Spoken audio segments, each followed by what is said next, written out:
विरहिन व्याकुल सी सरिताएं बढ़ा बढ़ा कर दीर्घ भुजाएं। विरहिन व्याकुल सी सरिताएं बढ़ा बढ़ा कर दीर्घ भुजाएं। करती जिसका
भवतु सहनौ भुनक्तु सह वीर्यं करवावहै तेजस्विनावधीतमस्तु मा विद्विषावहै।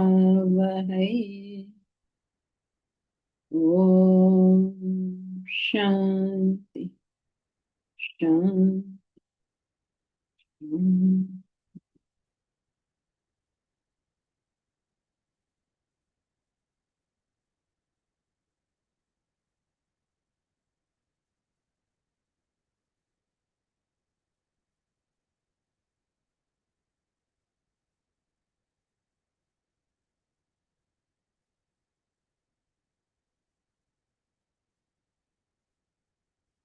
Last time we were reading about why intellect is irreplaceable.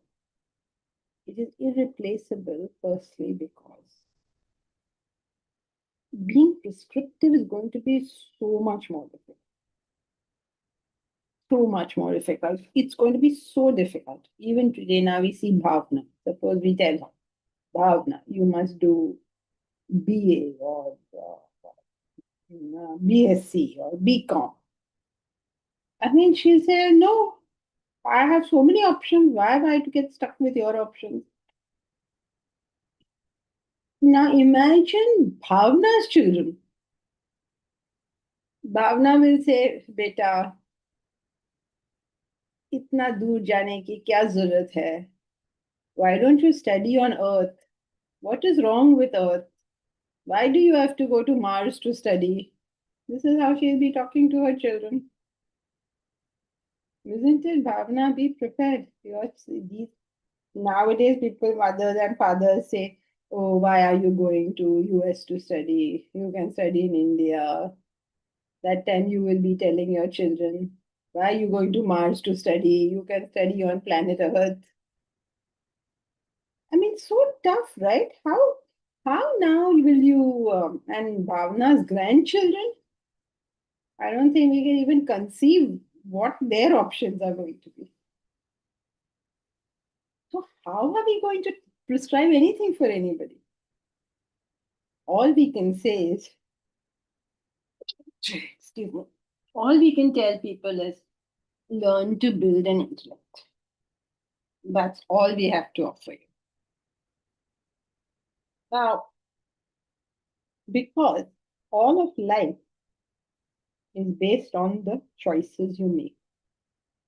But your choices can be made either by your mind or your intellect. If you make a choice based on your mind, you will feel great. The end result will be tragedy.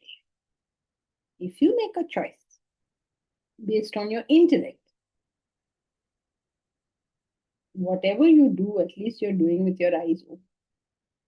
It doesn't mean your choice will necessarily be right, but you will immediately understand and be able to even make a quick shift.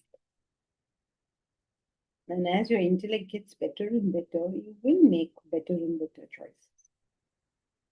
Therefore, learning to make that choice is the most critical thing we can teach to anyone. Now, instead of helping people do that, we are busy saying, oh, you must feed them, you must give them medical aid.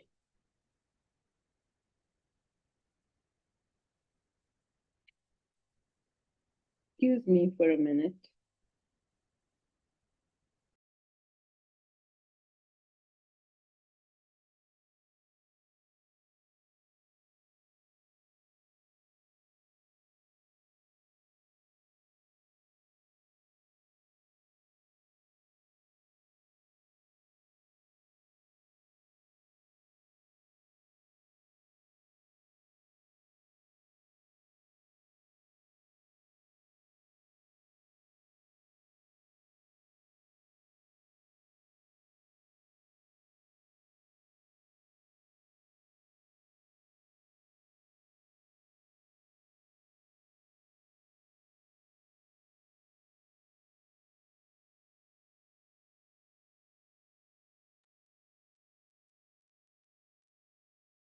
The most crucial contribution you can make in anyone's life is giving them the ability to make right choices.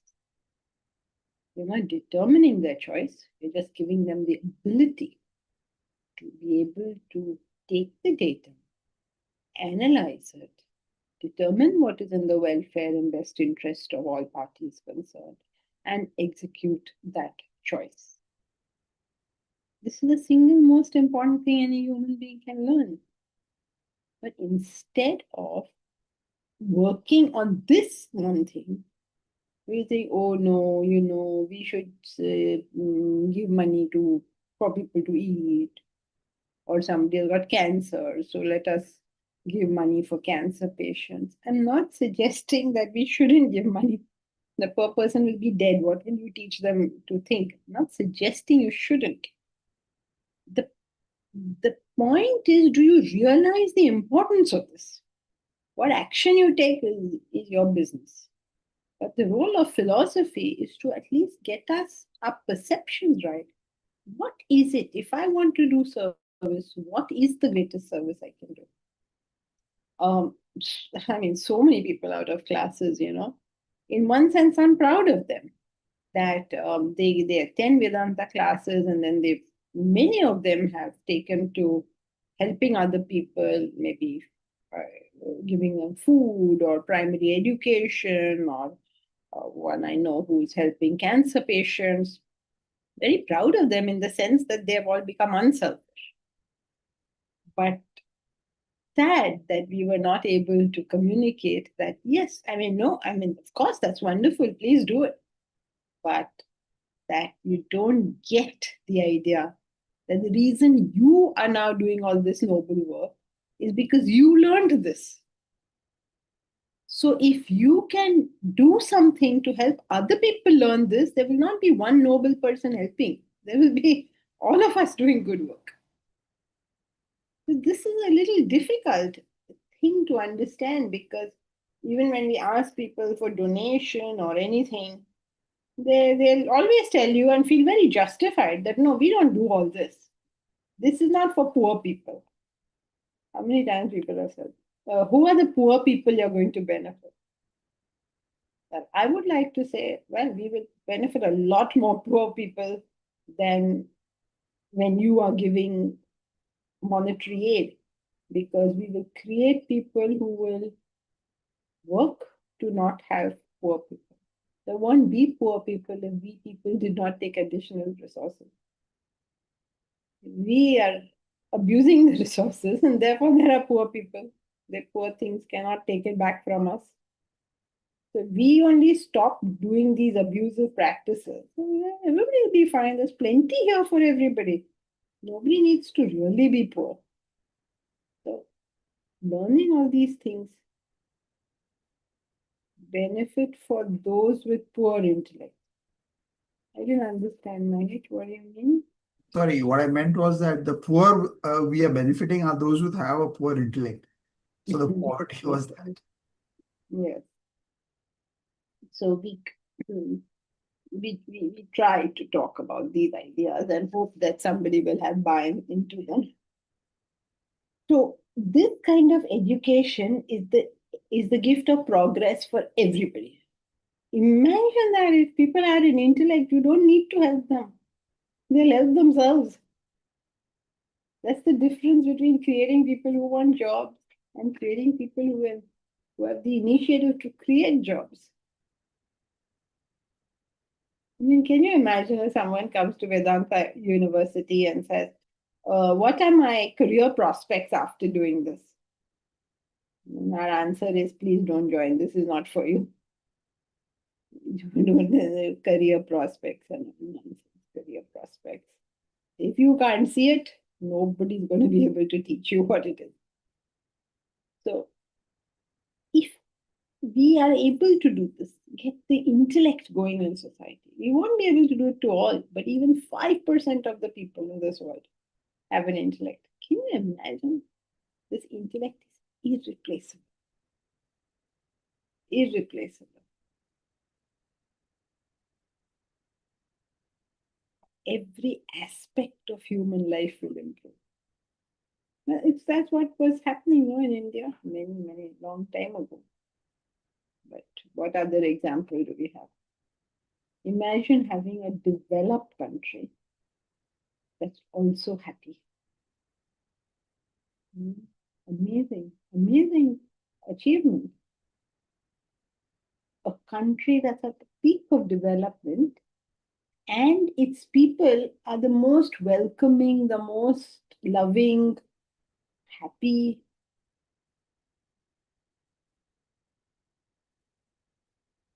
There was a time. Will the monetary poor be benefited due to social consciousness? Yes, due to social consciousness, due to, leaders lead by example also. If you live properly, you will find all your staff and everybody below you is also doing correct things. We're amazed, right? And there's a Sanskrit Subhashitam that says that even the servants of the rich appear rich. Just because they are the servant in the house of a rich person, they themselves appear so rich. So, yes, firstly, the rich person has a social consciousness. Secondly, his correct behavior inspires others to behave correctly too. There are multiple reasons why this works and it pervades society. Slowly, of course, but it pervades. So, now why is this intellect so great? We've established it's irreplaceable. So, what is so great? The greatness that it provides you is clarity. So, clarity. The greatest gift of the intellect is clarity. People would like to say, oh, you'll be happy, or that you'll be successful, or that you will have, create something new. Yes, you do all these things. But what is the most important thing your intellect gives you is just simple clarity. That clarity enables you to do everything else. So, the greatest gift of the intellect, clarity. Clarity of thought is the quickest route to success and happiness. The story goes that an efficiency consultant once assessed Mr. Henry Ford's company. He was impressed at the efficiency levels prevalent in the organization. You know that, right? He had one of the most because of that. What was it called? That some belt. What belt was it? Wendy, you remember? Henry Ford had conveyor belt, not conveyor. What was it? He Assembly mechanized. line. Huh? The assembly line. Assembly line, yes, correct. Thank you. Assembly line. He made that whole system so efficient that he was able to just get so many cars out there. So very, very efficiently run organization. So he hired an efficiency expert. So that chap was very impressed. Amazing efficiency levels in the organization. However, he had one comment to make. He said, Mr. Ford, this organization is remarkably efficient. I'm truly impressed. But there is one thing I don't understand. There is a man in his cabin at the end of the corridor, sitting with his legs up on the table. He doesn't seem to be doing anything. Mr. Ford is said to have replied, last year, that man saved this company $50,000. At that time, I believe his feet were in the same place. 50,000 in that era was a very substantial sum. His feet were in the same place. What has he used then? Just his head. And so many examples there are. I mean, this story, one doesn't know, is it really true or is it an urban legend? One doesn't know. But there are endless stories of people who, out of clarity, achieve something good. With clarity, one can achieve a lot more in much less time. Think of the early humans struggling to get from place to place with their belongings. Then someone thought of the wheel. Life changed drastically. Labor decreased and results improved. Building clarity of thought is the single most important result education should obtain. With it, an individual perceives differently and therefore functions productively. So why is productivity increasing? Because you're looking at things differently. A company had tons of mango juice. This is a true story. One of the students told me this. I mean, she did it. A company had tons of mango juice lying in its freezers just before the advent of the mango season. They were not only finding it difficult to sell, but soon it would have been impossible to sell. Because who will buy mango juice when mango season is there? One executive suggested they rename it amras. This dish is known and loved by all Indians. The mango juice sounds very Western and very, don't know what this thing is. But amras is mango juice, Wendy. Amras is something every Indian knows and every Indian loves. So this person, this lady, suggested they rename it to amras. This dish is known and loved by all Indians. Suddenly, the stock was flying off the shelves and was exhausted before the mango season. That's all it took, just change the name. The author's book on thinking, How Do You Know What You Know, delves further into the subject of building clarity of thought. Little advertising we also have to do. So, okay, so what is the greatest gift of the intellect? Is clarity. Why is clarity such a great thing? Because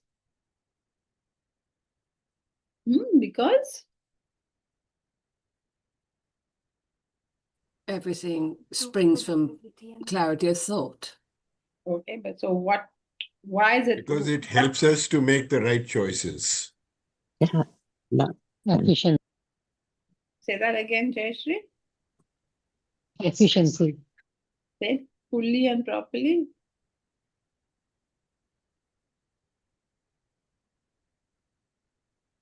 When we are clear, we are effective, or our actions are effective. Or Let's read the line again. Hmm. Yeah, you're close, sir. You're close. Where is that line? Okay, first line. of the second paragraph. With clarity, one can achieve a lot more in much less time. That is the crux of the matter. Why is clarity such a big thing in life?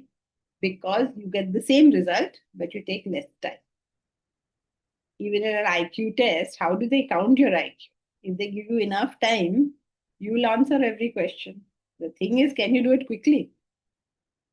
So, how smart your intellect is can you achieve the same thing in less time? That's all there is to it.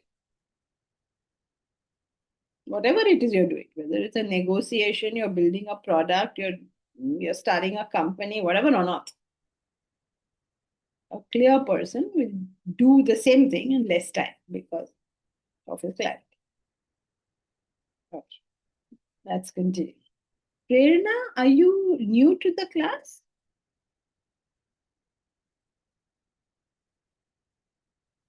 Sorry, I was on mute while talking.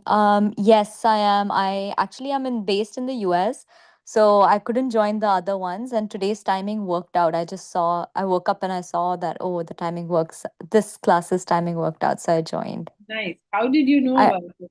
I was at the academy, and one of your students shared from Goa. Okay, nice. Yeah. Yeah, I introduced her to your class, Oh, Janki you're ji. the student from Goa. Okay. Oh, yeah. I didn't realize she's here. Yeah. Okay, nice, Prerna. I'm glad you joined us. Maybe I'll Thank you. see you when I come to the US in April. Where are you in Oh, the you're coming? US? I am in New York, New Jersey. Oh, very nice. That's where I'm coming. Oh, perfect. Please let me know when you're here. Yes. You're in our class group now, I guess. Yes, I am. So, no doubt, my very efficient marketing team will spread this news wide and far. Yeah. At 19, Amazing. Looking forward. me too. I'd love to meet you. It's so nice to meet the students, the class members. I don't meet anyone. First, in the good old days, I knew every single person personally in class. Now, I know many, but I certainly don't know all. I mean, I meet Yeah. them every week, so I knew everybody very well. I knew that there was, of course, a downside of it because then I would meet their families, their staff, and Oh. that was a bit of a problem because then I was called upon to remember everybody's names. Now I have fewer names to remember. I mean, like, the driver picks me up and he picks me up a few times and then he meets me after 6 months. He expects that I will remember his name and Oh. everything, which is sweet, but sometimes challenging. Yeah. So, yeah. So, yes. So, Prerna, hopefully I will meet you in April. Looking forward. Me too. Thank you. So, okay. Can we continue, Mahesh? Wendy, where are you? I forgot. Northern England. Northern England. You are who? Phil is in. Phil is in Ireland, I think. Yeah. Okay. I guess Northern England is not Ireland. Northern England is Scotland. South of Scotland. South of Scotland. Is it freezing cold? It's colder today, but it could be worse. Okay. We always hear of the Hebrides. Cold. Yes, too cold. I don't go to Scotland before summer. There is a place in India which is now becoming very, I don't know, somehow it's picking up. They call it the Scotland of India. When you come to India, you should try it. You will feel like you're in the summer. Is it in the north or south or west, No, it's in east? Maharashtra. It's not very far from where we are. But apparently there are mountains, and I have no idea why there's no way it's going to be cold like Scotland, but they call it Scotland of India. How it got its name, no idea. So anyway, let's continue. Mahesh will be wondering what is happening today. Okay, so wherever we were at, why do an intellect is irreplaceable? Why is it irreplaceable? Because it teaches you how to choose. What is the greatest gift it gives you is clarity. Why is this clarity so important? Because it helps you Achieve Be more in less. efficient, Achieve more efficient in less. achieve more much in less time. less time. Because you can see something clearly. The moment you see it clearly, you just know what to do about it. Otherwise, how much time we waste? We waste time not only in our perceptions, we also waste time in how much time we take to realize that we made a mistake. We waste time because we get distracted. There's so many ways in which we waste time. We waste time because we're disorganized and our things are not in the right place. The amount of waste of time that humans do, it's incredible actually. So why do we not? Since intellect is so great, then why are we not all of us just using it? So the question is, why are we mind-led? What's making us be so mind-led when the intellect can do so much for us? Right? I think everybody in class at least will agree that that we should follow the intellect. The question is, then why don't we? We agree, then why aren't we doing it? Why are we mind-led? When the intellect can do so much for us, what makes us mind-led? Why does everyone do it? Because the mind gives us one thing that the intellect won't give us. You know what that thing is? Because the mind gives instant gratification. The need for happiness right now at any cost is what ruins our life. When faced with the mind's desire for instant pleasure and the intellect's delayed gratification, it is easy to choose the former. Consider this: saving versus spending, junk food versus healthful food, save your ego or save the relationship. Which do we choose and why? Obviously, the one that tends to immediate gratification. There are so many ways in which this happens. Like every paragraph, if you try to explain that, you can just open it up like a accordion into so many things. How many times we don't follow the intellect? One is the sunk cost fallacy. You remember the sunk cost fallacy? Who remembers?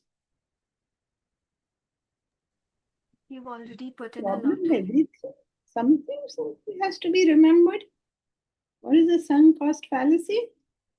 If you've Started already listening put to in a lot of time and effort into something, you don't mind putting in more since you feel that you've already lost a lot. Very good. To do something because you have done it in the past. You want to continue that. You're seeing it's getting you nowhere, but you will continue. Thinking now I've already put, like it's somebody makes an investment, and then that investment is not doing well. What is the resistance to pull your money out? No, maybe something. I'll keep doing it. I mean, I'm not suggesting you should pull out your money. That resistance, mental resistance. So every time we have done something in the past, because we have done it, because we have put in time and effort and energy, instead of saying, I'm an idiot, I did wrong things and get out of there, you want to continue. People who are in bad marriages, why do they continue? Why do they continue being in a bad marriage? It's not like they're doing anything, taking some action to make it a good marriage. Why are they continuing to be in a bad marriage? Sunk cost fallacy. Now that I've done it, I will keep on. Go on putting in more money, even though you know it's not going to work. How many businesses sink out of this? They go on putting in money, even when Ravana, he took the Lord's consort and he kidnapped. Okay? Then his brothers died. His sons all died. His city is getting ruined. His wealth is going because obviously he's funding the war. At what stage does he say, look, I've been an idiot. Let me say whatever I can of my country and give up this stupid war? No, he won't do it. He'll die, but he will not do it. It's the sunk cost fallacy. Since I did it, I am doing it. Some people get into a fight, into an argument. They know that there's no point in this fight or argument, but they'll continue. Why? Because they're in it. Millions and millions of ways our intellect doesn't function. How many? Suppose you have to write down all the ways in which the intellect doesn't function and how the mind makes you go in a wrong track. I don't know what will become. Encyclopedia Britannica, I think. No end. That is why Vedanta takes the opposite. They say, use the intellect. Now that is easy to see. Use the intellect. All the wrong ways. Bapre, who will be able to state them all? But they're doing, many people are trying to state. But imagine if you had to state every lie that is possible. You state the truth, it's so simple. One thing you have to say. But if you have to state lies, make a list of all the lies possible, it go mad. It's like that. What the mind can make you do, you go mad trying to list it out. Easy to follow the intellect. So simple. Life is so simple. But when we tell people that, they like it the first time. Then after that, then they say, oh, this is boring. They only say, follow the intellect. But if that's the truth, what else can a person say? That's the truth. Okay, so the mind makes us, when we say this instant gratification, most of us think in terms of, oh, I become very happy by doing it immediately. That happiness is not necessarily happiness. It is even the comfort of continuing whatever you're doing. It's not like it's like you're lying down in bed. Okay, you're awake.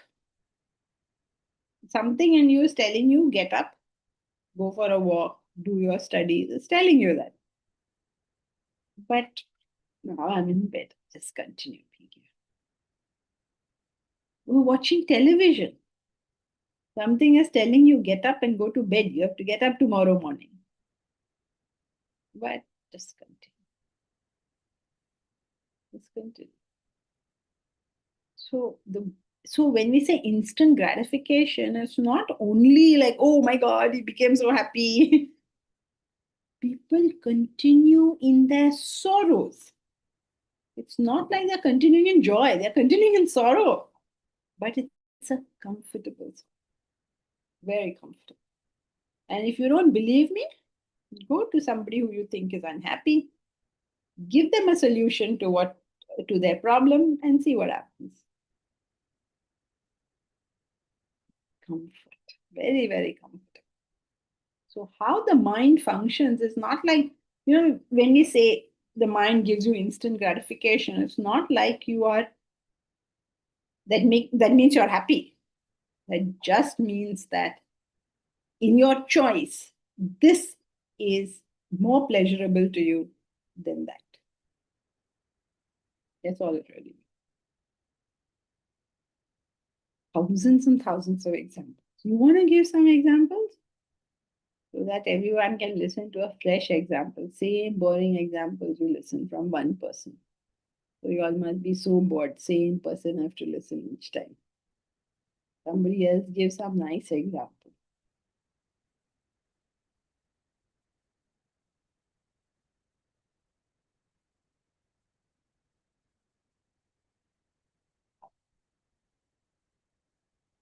Following the mind versus following it.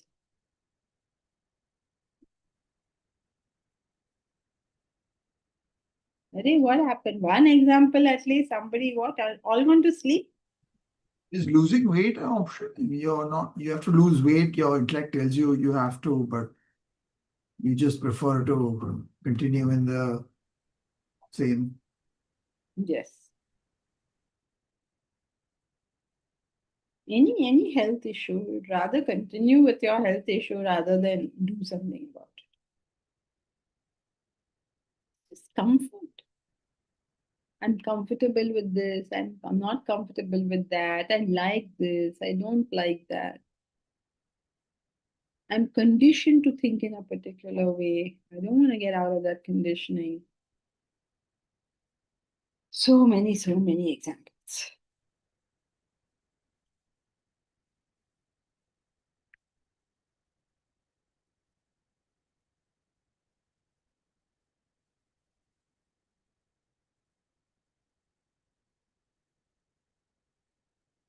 This phenomenon occurs. Why do we follow the mind? This phenomenon occurs. Meaning, going for instant gratification, because the mind is stronger than the intellect. The mind is stronger. Why is the mind stronger? Because we have used the mind more. For a right-handed person, his right arm is stronger. Why? Simply because he uses it more. Let him increase the use of his left arm, its strength will grow proportionally. If you're a left-handed person, are you any weaker than if you were a right-handed person? No, right? Left-handed people are as strong as left-handed people, as right-handed people. So how come for some people right hand is strong and for some people left hand is strong? The one they use is strong. The one they don't use becomes weak. Otherwise, even a person who likes to use his left hand should find the right hand stronger. It won't work like that. So why is our mind stronger? We tend to use it more. And therefore, intellect is neglected. Misunderstanding the intellect. Did somebody say something? Misunderstanding the intellect. What governance does not mean. Now, having understood that we must follow the intellect, most people come to some conclusion in their mind of what that means. Obviously, right? For everybody, use intellect can mean different things. So let's understand what it does not mean. The life-saving and life-enhancing concept of intellectual governance is usually misunderstood and therefore sadly rejected. Reason gets a lot of bad publicity. Many arguments are posed against it. It is not reason we need, but gut feeling. It is not reason, but emotion. It is not reason, but spontaneity. These are all the arguments that people give against it. It is not reason, but going with the flow. Most of them arise because of the misinterpretation of the concept. Let us examine some of the ways the concept is misunderstood. Number one, intellect equals information. Degrees are no guarantee of good sense or a good life. Just because you have a degree, does that mean you're a sensible person? No. Does that mean that your life is very good? No. Intellect does not refer to the information one has accumulated.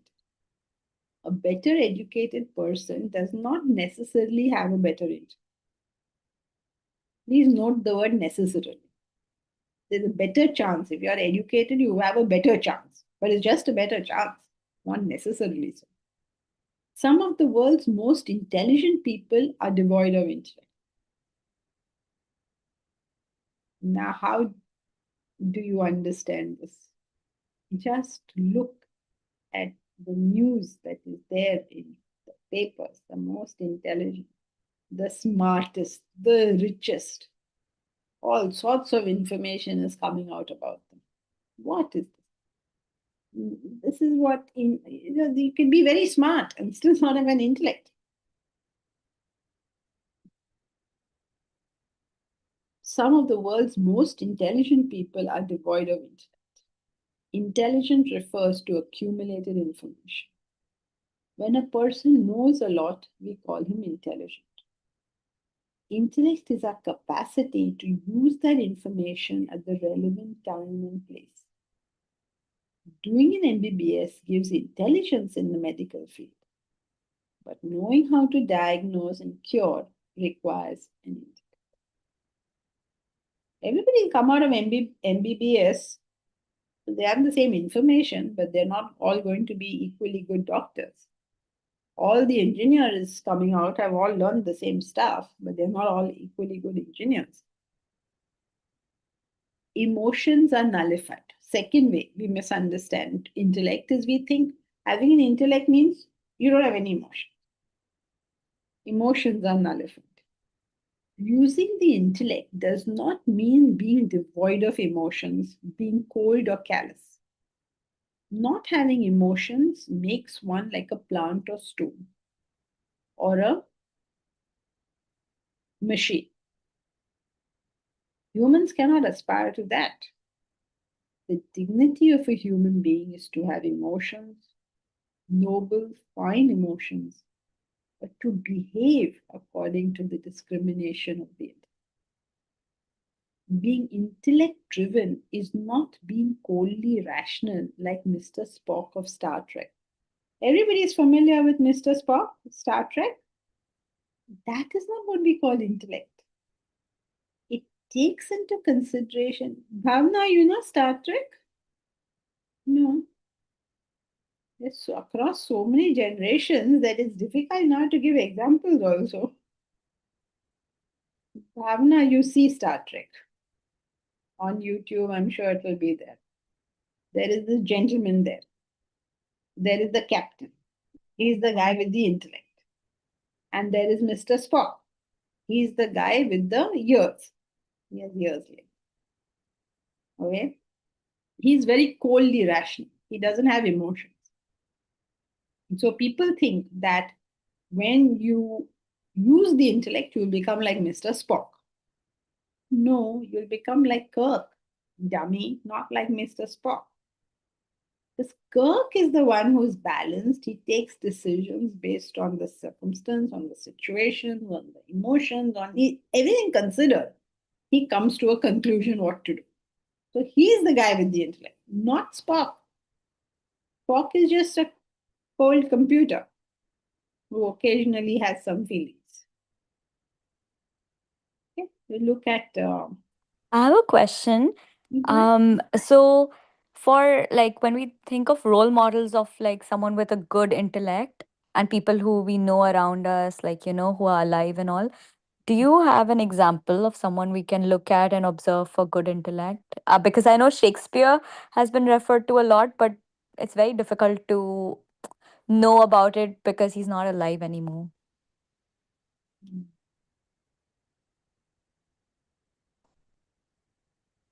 Swamiji. I don't know how many people you know, Prerna. Okay, Swamiji is a very good example. I'm sure you Okay. when you were there. But now I'm trying to think how it's difficult to answer because in public life nowadays, Public life, yeah. I'm afraid I do not know. I don't know anything Hmm. about public life. But if it was Hmm. one sensible guy, I don't think we would have wars and sanctions and Right, right, right. picking up other presidents and taking them away. I don't know. Exactly. I mean, obviously, this is the opposite of intellect here, but yeah. Now, we don't really know. Maybe somebody is playing a long game. Maybe we don't know what's in somebody's mind. Maybe they are playing a long game, but we Hmm. still can't see it if there is some Right. thing there. And even in public life, it's difficult to know because we don't know if someone's operating superficially or if from within genuinely they're saying what they're doing and acting towards. So yeah, yeah, makes sense. Difficult to say. Yeah. But people in your own circle, you see Hmm. balanced people, wise people, sensible people. Those are the people who are using the internet. You Hmm. can take all the whole situation into consideration and decide what is to be done, as opposed to, most of us decide by considering one or two factors. Hmm. Those who are able to take a view of the entire situation and then decide what is to be done. Hmm. Like Okay. a Krishna or a Rama or something. Yes. Yes. Thank you.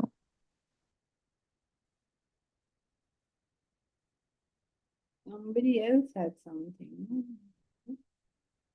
Bharat, Mr. Spock, the half-human, half-Vulcan science officer on Star Trek, is defined by stoic logical angle, serving as the calm counterpart to Captain Kirk's emotional, passionate leadership. He suppresses intense inner emotions with strict discipline, navigating a complex internal conflict between his heritage while deeply valuing life and loyalty. Okay, that's one person's interpretation of it. Seems to me, at least, that Captain Kirk has a more balanced style than Spock, but each to his own to determine what it is. Okay, Mahesh.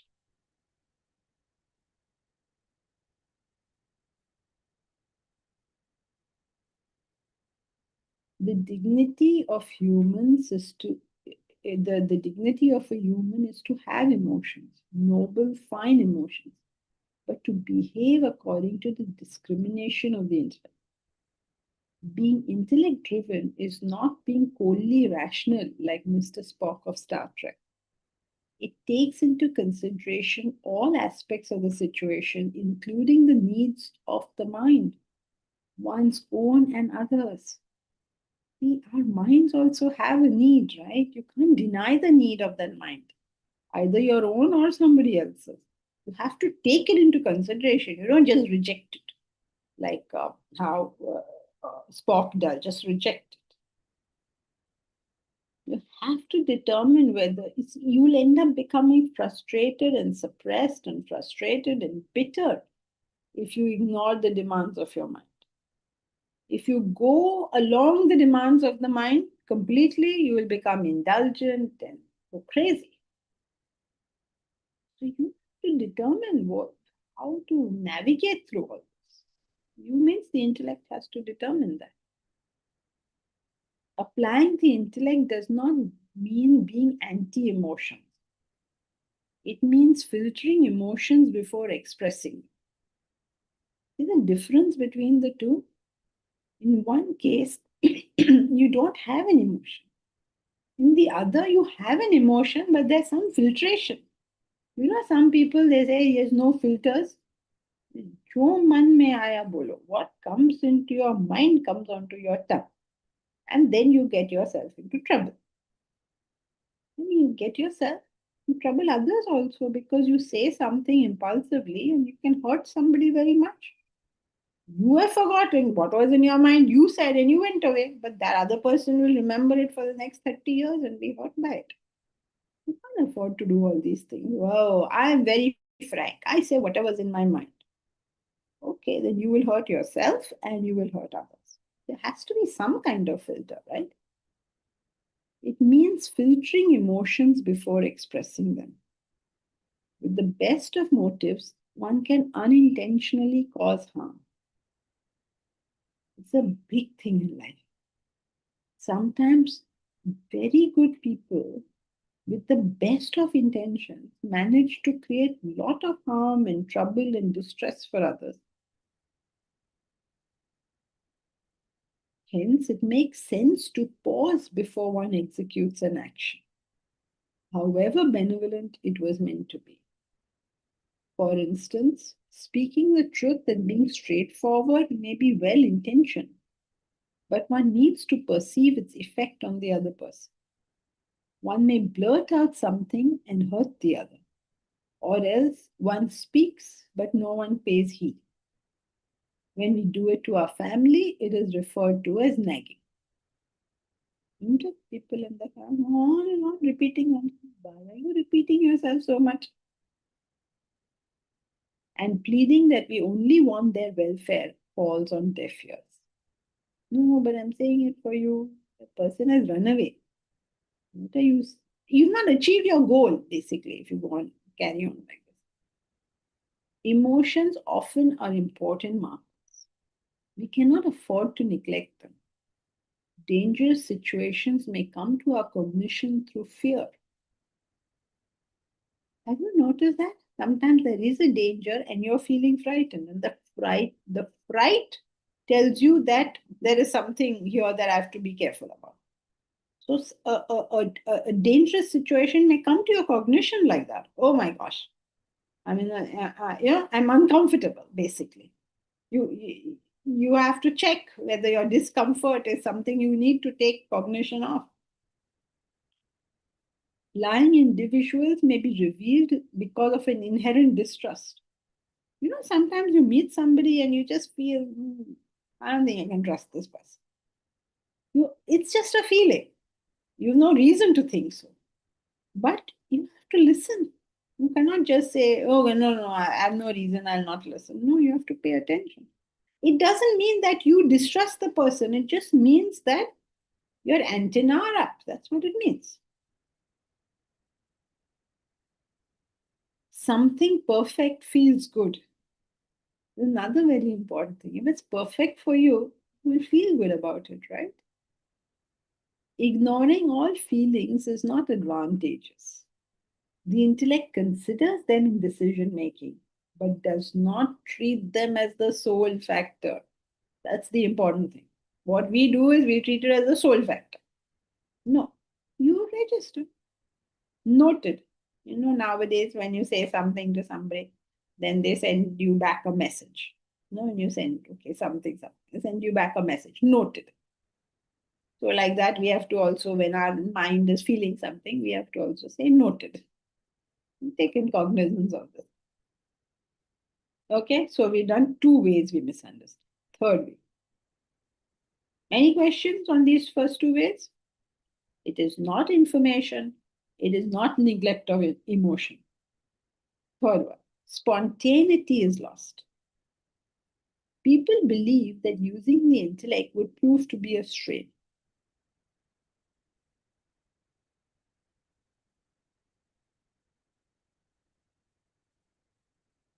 Prakash Doda Balpur. Speaking from consensus is right or wrong? I didn't understand the question. Speaking from where?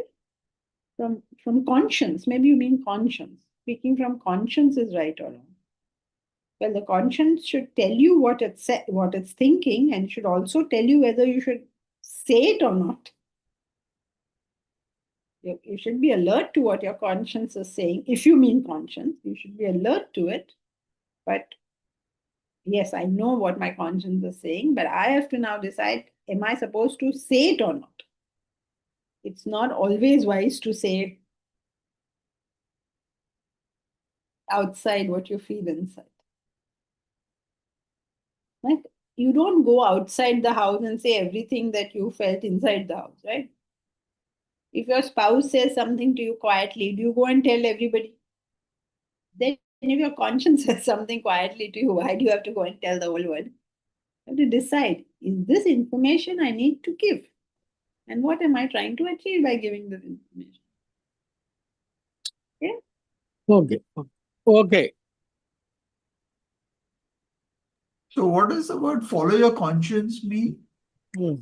Act according to what you believe right. Your actions have to be according to what you believe is right or correct. So can you override the conscience? At your own risk and cost.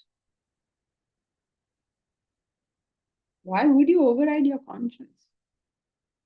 But his question is not overriding conscience, it's speaking.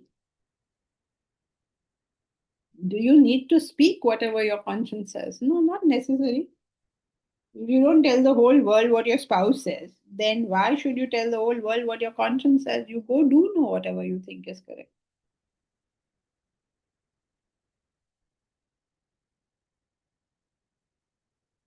Okay, let's continue. Jankiji, can your conscience be wrong? Meaning, could it be that your inner, what is conscience? It is what your inner voice is telling you. Is it always correct? Perhaps not. So therefore, there is still that filter of intellect that may be required. Well, when you talk about it in the way you have formulated the question, is your conscience always correct? The answer will be yes. But whether the inner voice that you are now hearing is conscience or not is the question. So, yes, every time you hear from something within yourself doesn't mean it's right. But if it's the conscience, then yes, it's always. So in short, conscience is not necessarily equal to your inner voice. Or inner voice is not necessarily equal to Not necessarily, yeah. There's a better chance it is, as you said in the intellect example, but not necessarily, not infallibly. your intellect has to say, is this my conscience or not? Or my mind is Yeah. just going crazy as usual. I think that's where the trick is. And say that's where the pitfall is. That's where the need to be extra alert. Yeah. Yes, of course. But how does the intellect differentiate between what's conscious and what's inner voice? I mean, is that and you get that through experience, right? Developed intellect? Yeah, I mean, the more developed your intellect is, the better your discrimination. So if the intellect is not developed, it will think everything is conscience. All the conditioning in the world, it will call conscience. So this inner voice is actually the mind talking, could be the mind talking. Yeah, you have multiple voices inside, no? One of them is the one that will take you in the right direction. Now, which one it is? Like, we don't have just one voice, no? All these, lots of jokers are carrying on something inside. So now your intellect has to determine which one is the sensible one. So the only joker can be the mind or the vasana. So which one is the inner voice? Vasanas is always Yeah, unmanaged. it's always mind, right? So that's the only joker left. So besides the Yeah, conscious. but the mind is not singular. The mind can throw out multiple thoughts. One day it will say this, one day it will say that. The mind, it's not like there is one mind that's telling you one thing. Mind means a bevy of thoughts being thrown at you constantly. That is One why it's of called those, a monkey, no? Jumping from here to there. so one of those lines is disguised as inner voice, in addition to the other different. Noise, all that noise inside the head. So many things are, the mind is throwing constantly something at us. How can he talk to me like this? But he's my brother, no.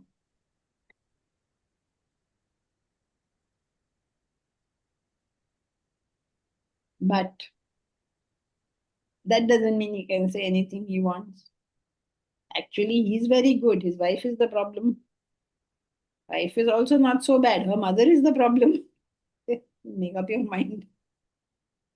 And it's actually difficult to give these examples, because I would really like to. There are people who talk like this. I really, really, when they start talking, I so much want to record it so we can play it in class. What rubbish people can talk. And you can see the mind, it's going all over the place. Intellect is not there at all. And so much I long so that I can record it and then, we can see it, not to criticize the person, but in another man's fate, I weep my own. It's very difficult to do it, in class, because in class you're in that rational mode. So it's very difficult to, but sometimes see them talk. It's brilliant. I'm fascinated. I watch. Wow. If only I could have recorded this.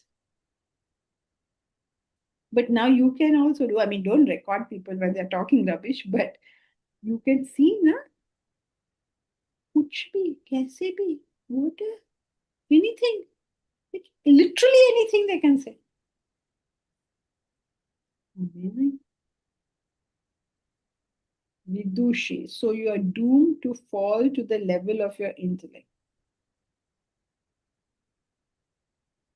Or rise. Yeah, I think what she means is instead of using your subtle intellect, you are forced to use your intellect. Is that what you mean, Vidushi? Yes, Janki, that was in reference to Deepak ji's question about even if your subtle intellect tells you the right thing. I mean, it was in that reference. Yes. So you still have to use your intellect to know that this was the subtle intellect or conscience. Yes, correct. So you are, don't be so pessimistic, Vidushi. But what you're saying is true. Yes, you will eventually have to decide. Your intellect has to decide that that was truly my conscience speaking. And if I violate this now, at my own risk and cost, if your conscience has spoken, just shut up and do whatever it has said. But now, has the conscience spoken is the big question. Yes, Bhavna. So, Janki ma'am, like we can also observe ourselves in terms of, how the mind is playing on every time in the way that you were sharing that when people speak. So sometimes it's like all the constant voices and like diverse voices where the subtle intellect voice sometimes like it's hard to pick it on and figure out that. Yes, it is one test, but it's not always a good test, but it's a good tool to know about. At least it's not fail proof, but a good tool to know. The conscience is never in a hurry and is always peaceful. So something is forcing you, is in a hurry, it's very unlikely to be your conscience, unless you're about to do some really horrible act. But mostly it's a very still voice. Mostly it's a very deep voice. It's a still voice. There's no pressure from that voice. There's no experience of any kind of pressure from that. These are good tools to know, but your mind is very capable of fooling. Janki ji, Thank you. just perhaps the closing comment we've already exceeded on the intellect bit. Actually speaking, the buck stops always at the intellect, because no matter what you do, ultimately you got to take a call. And what takes the call, or who takes the call, or what entity takes the call, or what equipment takes the call is your intellect. So really speaking, in life, the buck stops at the intellect. So we better equip ourselves. Yes. Until it becomes so fine that your recognition of conscience is immediate. Yeah, meaning if you perfected that, then it comes natural. You then become it. You become it then. Yes. Okay, so that's it for today. Thank you. Thank you, Janki ma'am. Hari Om. Many thanks, Thank Janki ji. you. Thank you. ma'am. Thank you very much, Janki ji.